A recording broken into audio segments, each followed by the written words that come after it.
মানুষের জীবনের প্রথম থেকে শেষ পর্যন্ত আর কি কয়েকটা চাহিদার উপর সীমাবদ্ধ থাকে।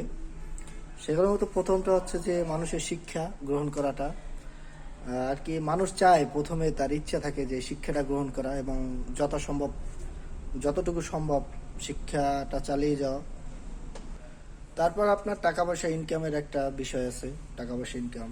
তারপর আপনার সম্মানের যে বিষয়টা, যে তারও একটা এমন একটা পর্যায়ে থাকে যে মানুষ আসলে শুধু টাকা পয়সা আর দিক থেকেও নয়, তার সম্মানটা অনেক বেশি প্রয়োজন হয়।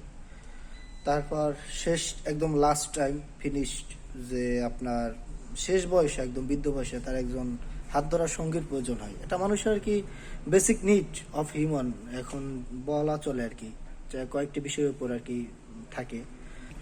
প্রত্যেকটা মানুষের জীবনে পরিবর্তনশীল এবং প্রত্যেকটা মানুষের জীবনে পরিবর্তন আসে, হোক সেটা আর কি যে কোনো পর্যায়ে মানুষের পরিবর্তন আসবেই। তো মানুষকে মনে করেন তুচ্ছ তাচ্ছিল্য না করে তার উচিত যে আসলে মানুষের সাথে ভালো একটা আন্ডারস্ট্যান্ডিং লেভেল আর কি বজায় রাখা। হোক আপনি যতই ভালো পর্যায়ে থাকুক না কেন আপনার মানুষের সাথে আর কি আন্ডারস্ট্যান্ডিং লেভেলটা থাকা